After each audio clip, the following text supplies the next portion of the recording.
Hello, I'm Carla and this is Kim, and we are doing just a short abdominal class today. We are beginning in Baddha Konasana. Baddha Konasana is often quite a challenging pose to do flat, and you tend to lose a little bit of your alignment because it can work your groins a little bit. So have blankets to sit on. So just some folded blankets, taking your back against the wall. You want to move your buttocks right back against the wall, and you're bringing your feet together and your knees apart. You want the knees to settle down towards the floor. Extend yourself up against the wall. Roll the front shoulder back, and using your hands either next to you as scaffolding or in front of you as Kim had them to help lift the chest. Just do what you need to do to feel the back of the head is in line with the tailbone, and you've got that sense of alignment because the wall is behind you. If it's very hard on the groins, on the knees, take more height to sit on. Bring the hands together in the prayer position. Really lift the breastbones up. Keep the thighs down. Close the eyes. We'll begin with the 3 Oms.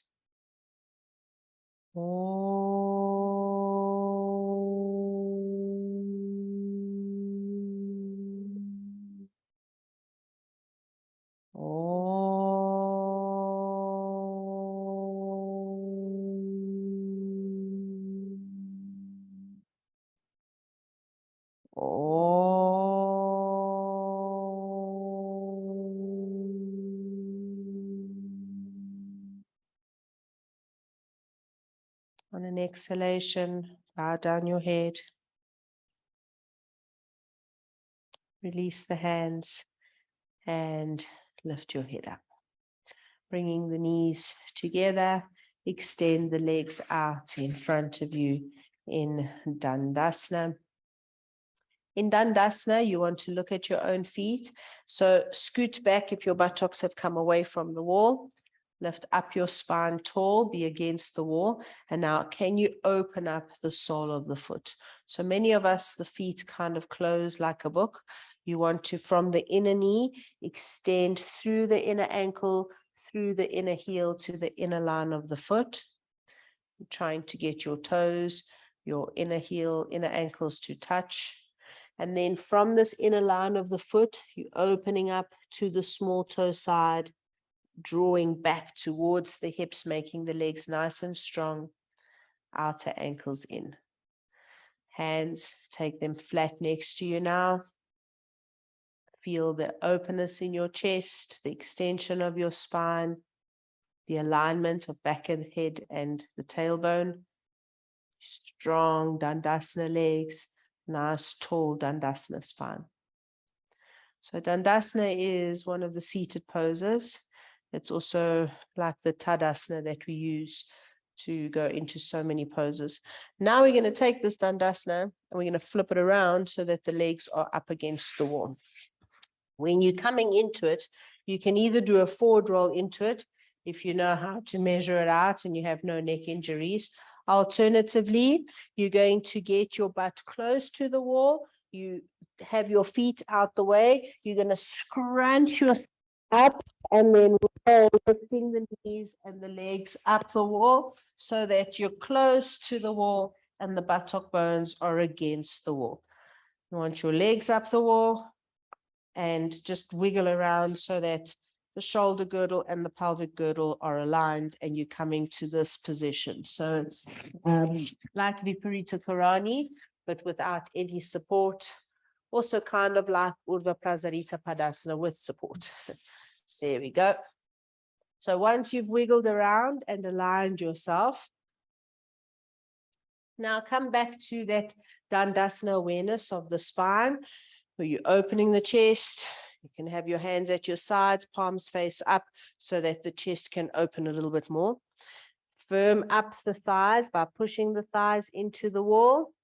And again, you want to see, are the feet nicely opened? So from the inner knee, you extend through the inner ankle to the inner heel. The big toe mound extends up also. From the small toe side of the foot, you have to wrap the skin across the top of the foot to the big toe side of the foot. In that way, you're bringing the outer ankle in also. So these are the Dandasana feet. These are the feet that you use in Sirsasana, in shoulder balance. You can let the big toe mound come up a little bit more. So this action of the inner line of the leg is an action that a lot of us lose. It's much easier for many of us to kind of close and let the outer ankles draw out.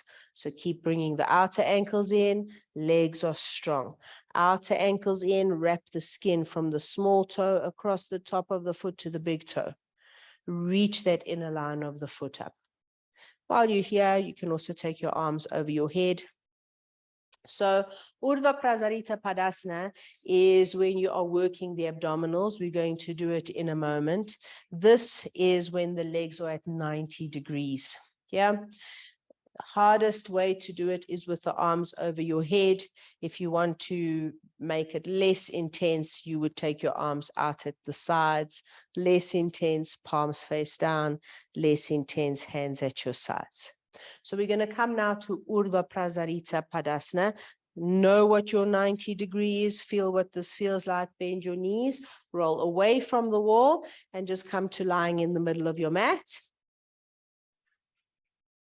And Urdhva means upward, Prasarita is extended, Pada is feet or legs. Right, when you're in Tadasana, the legs are down on the floor. This is down at 0 degrees. Back of the neck is long. In these abdominal exercises, you're trying not to grit your teeth. You're trying not to push the back of the head into the floor. Inhale, and as you exhale, use that exhalation to bring the legs up to 90. 90 is where you were a moment ago. Can you correct the feet?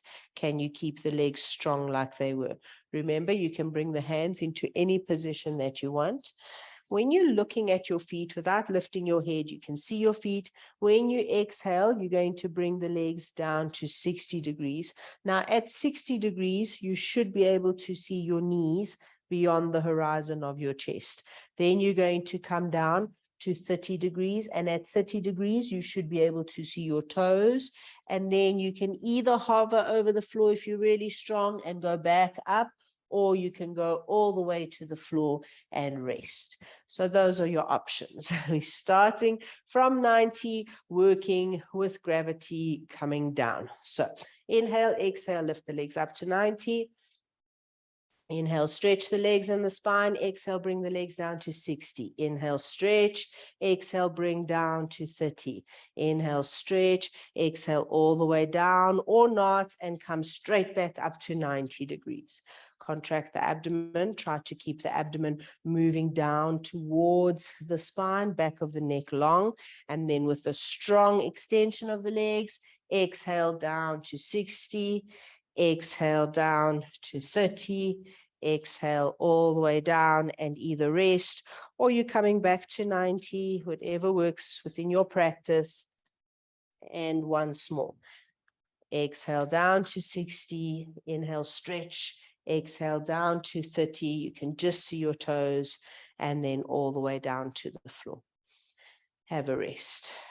So if you have back issues, if that catches your back, try to do it with bent knees, and don't go any more than this until you feel stronger. If you're able to, now we're going to go against gravity, where you're lifting the legs up to 30, up to 60, up to 90. All right. So don't be tempted to go like 50, 75, 90.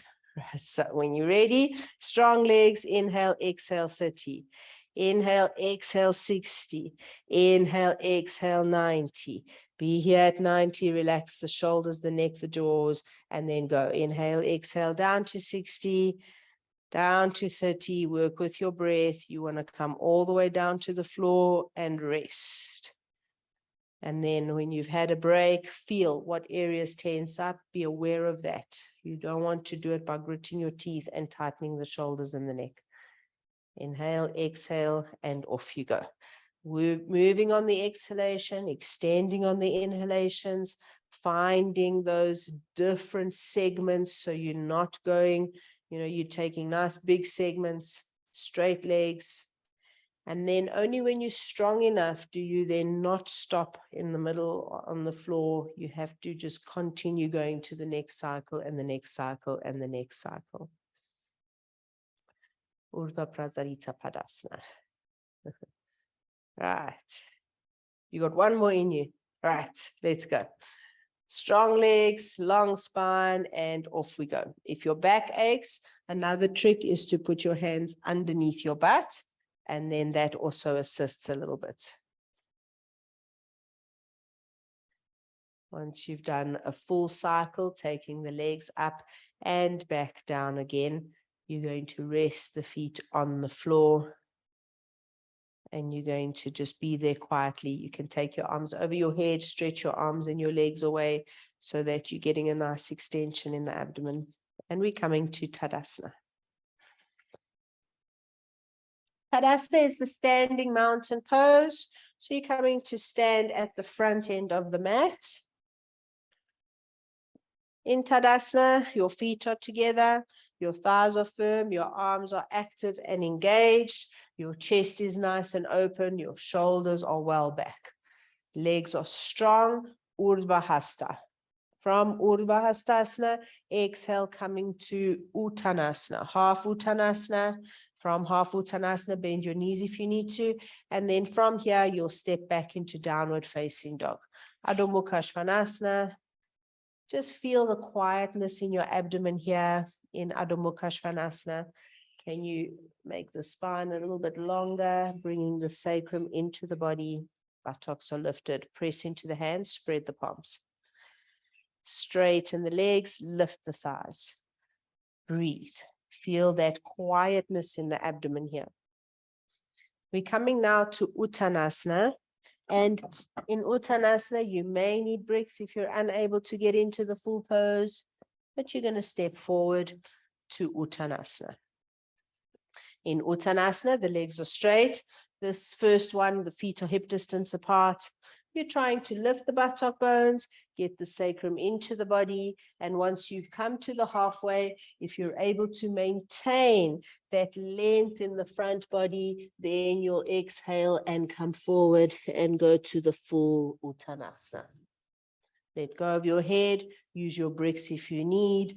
Suck up the thighs and the knees. Be strong on the legs. From here, lift up, extend the chest forward, and come to standing back to Tadasana.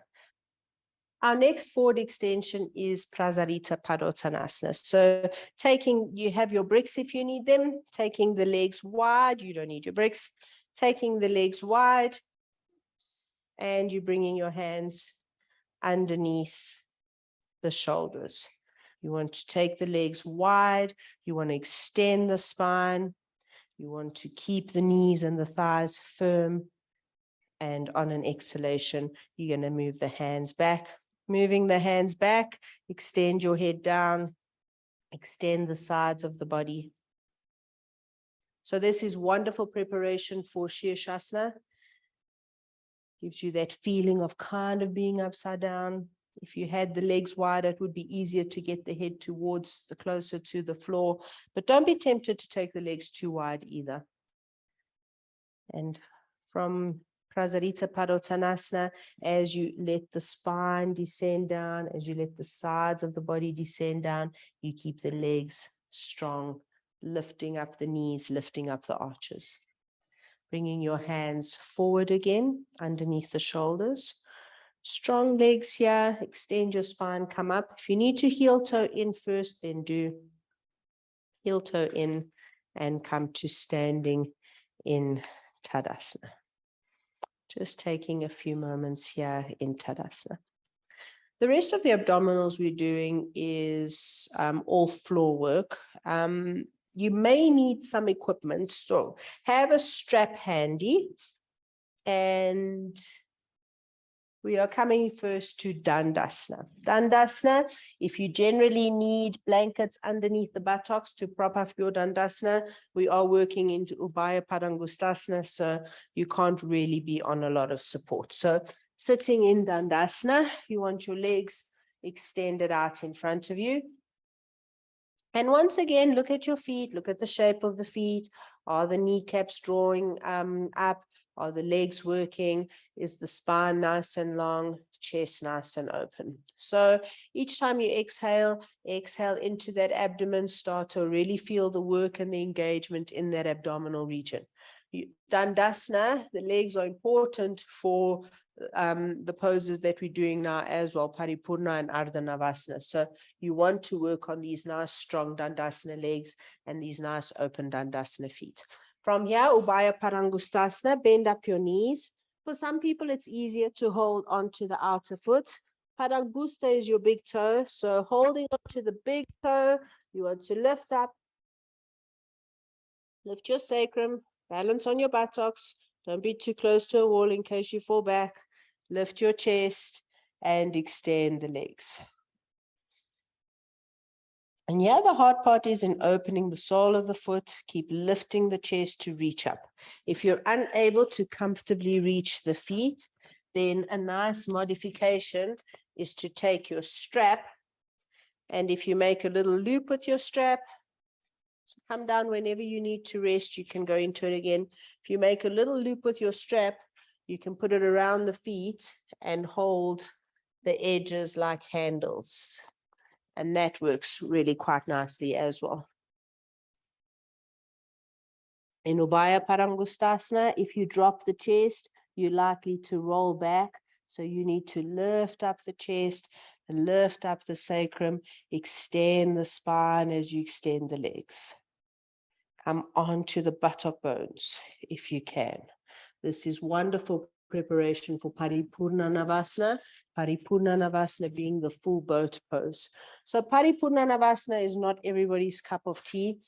You can start it as a beginner. You will start it bending your knees, holding on to the bent knees, lift your chest. So it's the same Ubhaya Padangusthasana action you just did a moment ago. And now you'll straighten up the legs, find your Dandasana feet, find your balance.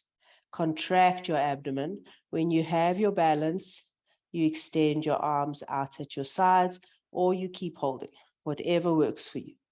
Classic Paripurna Navasana is done from Dandasana, where you lift up from there. Okay, so strong leg work as well as abdominal work. People who struggle with Paripurna Navasana often prefer Ardha Navasana. So, Ardha Navasana, good job there. Paripurna Navasana, you saw in Paripurna Navasana, the back is straight, the toes are higher than the eyes. In Ardha Navasana, you are more on the tailbone and your toes are in line with your eyes. So you come into it, supporting your neck, exhale, control that abdomen, straighten the legs, breathe. Sharper, strong breaths, but you're breathing. You want the toes in line with the eyes, strong legs, breathe. And when you're ready, you release and you come down or up. Up is harder. All right, so anytime you're working against gravity, it is going to be harder. So again, repeat Ardha Navasana. Once you've had a rest, you're going to go back to Ardha Navasana. The other way of coming into Ardha Navasana is from the floor. You're going to, on an exhalation, lift up into Ardha Navasana. Try to slow down your exhalations and really work into the abdomen. And whenever you need to come up out of it, you can either release straight down onto the floor or you come up back to seated. Okay, so Paripurna Navasana, Ardha Navasana, you can repeat them many times. You can do them quite often. They're very, very useful to do. We're coming to Setu Bandha now, just to release into the abdomen. So Setu Bandha is done on a brick. The brick is placed at your tailbone, not in the back waist and not on the bottom. You lie on your back first, then you take the feet hip distance apart, you lift up, and you place the brick in position. Make sure that the flesh of the buttocks is away from the back waist. Feet are flat. Outer upper arms roll in. And you want to bring your feet underneath your knees. Don't let the knees splay out. So you're moving from the outer thigh across the front thigh to the inner thigh. From the inner line of the knee, that inner line of the foot stays down. Rather be pigeon-toed than duck-footed. Feel that the brick is comfortably on your tailbone. It's not digging into your back waist.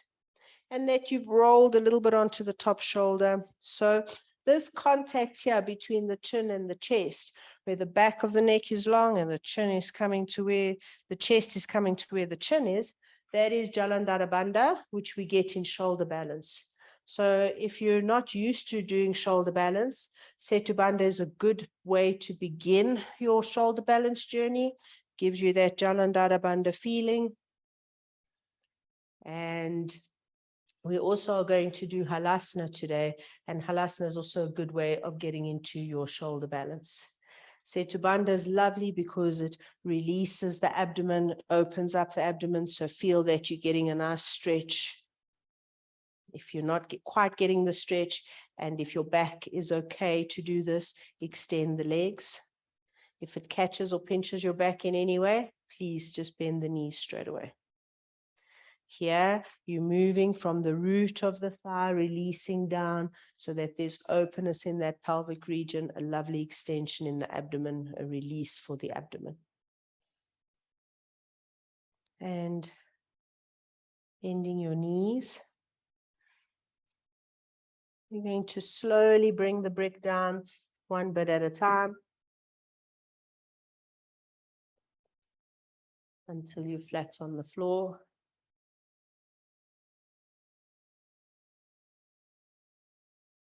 And then roll onto your side. In Iyengar yoga, when we do Salamba Sarvangasana, shoulder balance, we use height so that this bony part of the base of the neck, C7, is protected. And you would use the same support in Halasana if you're planning on holding Halasana.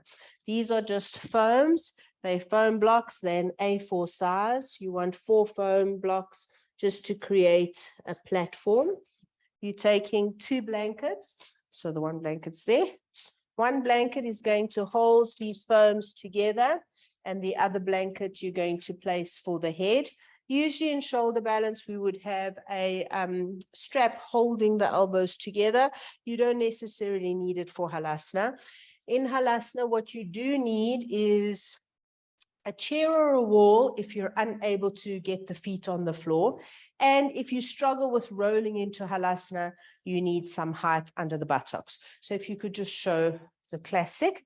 So your head is on the blanket, your shoulders and your neck are on this height, and you're going to kick your feet over your head, taking your feet to the floor. So if you struggle to get the buttocks launched off the floor elegantly like Kim did, having a bolster or some height under the buttocks will help you to kick over. If you struggle to get your feet onto the floor, I am a wall. You will take your feet to a wall to get your buttocks over, and then slowly work your way towards the floor. You're on the top shoulder. Your arms can bend and support your back. In Halasana, you want the front thigh to lift up. You want the sides of the body to be long. Again, there's that chin lock, that Jalandhara Bandha. You can see Kim adjusted to get the elbows in line with the shoulders. So classically, you want that support for shoulder balance. If you're comfortable in Halasana, you wouldn't do it if you had any neck injuries, and if you had blood pressure issues, you'd also be a bit cautious. But if you're comfortable in Halasana, the next step would be to go into shoulder balance. So if you're nervous of doing it, find a teacher, follow some tutorials. But from here, what you would do is just lift one leg and then play around with, does the other leg come up? And just trying to get your body into a straight line. So from Halasana, the next progression is going into shoulder balance. but use the support so that your neck can feel quite comfortable and free. From shoulder balance, you bring your feet back to Halasana. In Halasana, you release your arms away from the back and unroll. And then slide off your support and rest your head on that support. The head rested on the support, the neck and throat quiet, just releasing here. Going to come to sit on these shoulder balance foams. So Paschimottanasana as a forward bend can be very restorative if you are flexible. If you're not very flexible and you're fighting to get into a forward bend, then it's a little bit of a problem. So if you're here and you're in your Paschimottanasana and you're trying to bend forward here, that's not beneficial at all. If you're able to extend forward and get yourself rested comfortably on some support on a bolster, then that's first prize. And if the bolster is just miles and miles away from you, then what you can also do is have a chair so that you cross your forearms and rest your head. You can move it back a little bit even. Rest your head on the chair. So here you've got a more gentle slope of the back. This is a restorative Paschimottanasana. So we're working into Shavasana in a moment.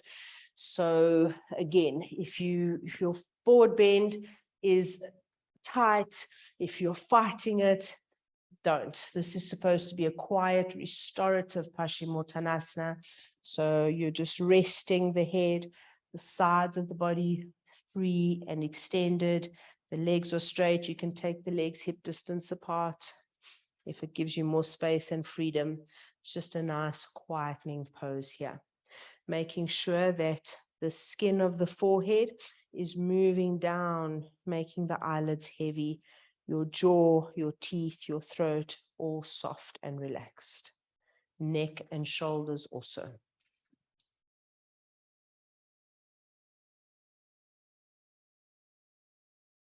So Paschimottanasana is the restorative that's often done after shoulder balance. And we're coming now to Shavasana.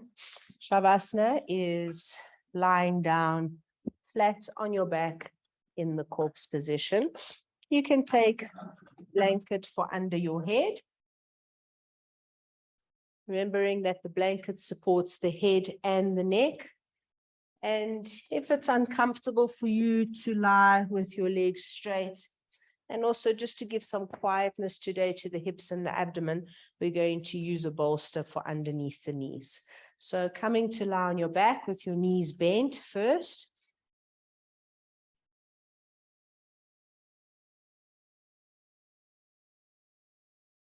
Making sure that the blanket supports the head and the neck. With the knees bent, can you get the flesh of the buttocks to move towards the heels? The back waist is long. The skin of the shoulders are away from the ears. And then you extend the legs. When you extend the legs, make sure that the center back knee is on the center bolster. So the bolster is not too much on the thigh, not too much on the calf. Quieten the groins. Close the eyes. As you exhale, release especially the abdomen. Just completely let go of that abdominal region. As you exhale, soften the quads, the hips. As you exhale, relax the shoulders, the neck, and the throat. You just want to take a few quiet moments of Shavasana here. Each exhalation, just letting you sink a little bit deeper into this quiet Shavasana state.